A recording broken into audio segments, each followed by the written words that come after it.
So we're going to take what might appear to be a slight detour again in our understanding of the universe and look at a concept called black body radiation. You're probably already familiar with the idea that when you heat solid objects, that they glow, and if you increase their temperature, then the colour that they glow at changes, and you go from, for instance, red to orange to yellow to white as they change temperature. And basically, we can approximate these objects as what we call black body uh, radiators. A perfect black body is something which emits all uh, types of radiation and absorbs all types of radiation as well. And that idea that absorption and emission are linked together is important in physics.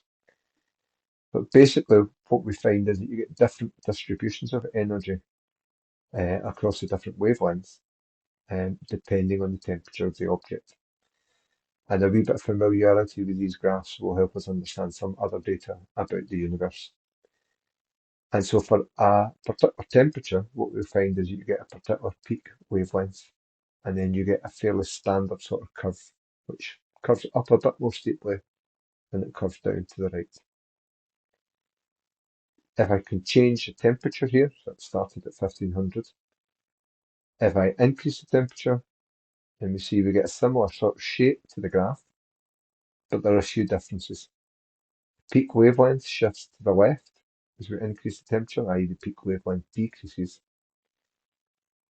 and the energy emitted at any particular wavelength is always greater the hotter it is, not surprisingly.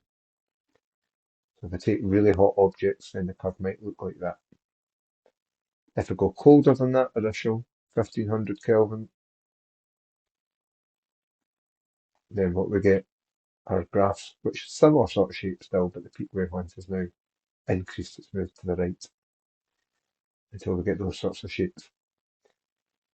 Now, the reason we're going to talk about this is that stars can be approximated as black body radiators, um, and that can be used to give you ideas about their temperature. But the key points then is the temperature increase, the graph retains the same basic shape, peak wavelength becomes shorter, and the intensity or energy emitted at all wavelengths increases.